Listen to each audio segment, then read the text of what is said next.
मैं एक गृह प्रवेश की पूजा में गया था और वहां पंडित जी पूजा करा रहे थे।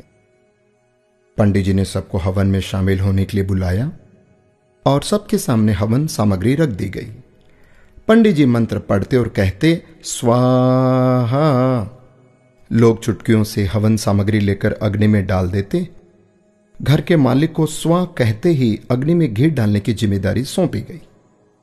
हर व्यक्ति थोड़ी सामग्री डालता, इस आशंका में कि कहीं हवन खत्म होने से पहले ही सामग्री खत्म न हो जाए। गृह मालिक भी बूंद बूंद करके घी डाल रहे थे। उनके मन में भी यही डर था कि कहीं घी खत्म ना हो जाए। मंत्रोच्चार चलता रहा, स्वाहा होता रहा और पूजा पूरी हो गई। सबके पास बहुत सी हवन सामग्री बची रह गई। घी तो आधा से भी कम इस्तेमाल हुआ था। हवन पूरा होने के बाद पंडित जी ने कहा कि आप लोगों के पास जितनी सामग्री बची है उसे अग्नि में डाल दें। गृह स्वामी से भी उन्होंने कहा कि आप इस घी को भी कुंड में डाल दें। एक साथ बहुत सी हवन सामग्री अग्नि में डाल दी गई। सारा घी भी अग्नि के हवाले कर दिया गया। पूरा घर धुएं से भर गया। वहां बैठना मुश्किल हो गया। एक एक करके सभी कमरे से बाहर निकल गए। अब जब तक सब कुछ जल नहीं जाता, कमरे में जाना संभव नहीं था। काफी देर तक इंतजार करना पड़ा, सब कुछ स्वाहा होने के इंतजार में। दोस्तों, मेरी कहानी यहीं रुक जाती है। उस पूजा में मौजूद हर व्यक्ति जानता था कि जितनी हवन सामग्री उसके पास है उसे हवन कुंड में ही डालना है, पर सभी ने उसे बचाए रखा कि आखिर में सामग्री काम आएगी या खत्म ना हो जाए।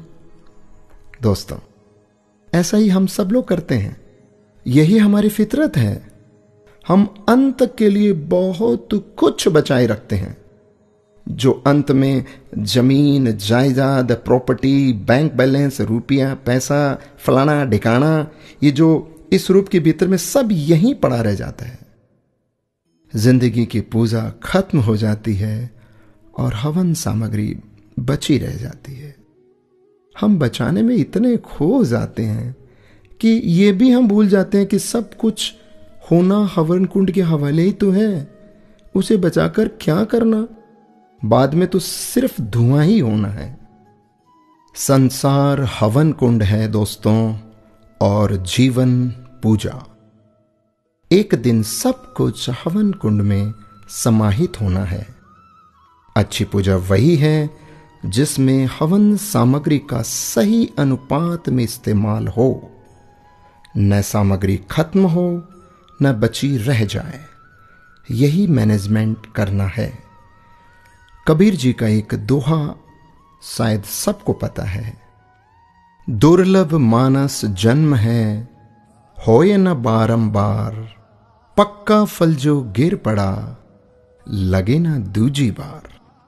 दोस्तों, ये मनुष्य जन्म बार बार नहीं मिलेगा, तो क्यों ना हम समय का, पैसों का, अपनी सोच का और अच्छे कार्य करके इसका सही सदुपयोग और इस्तेमाल करें। राधे राधे।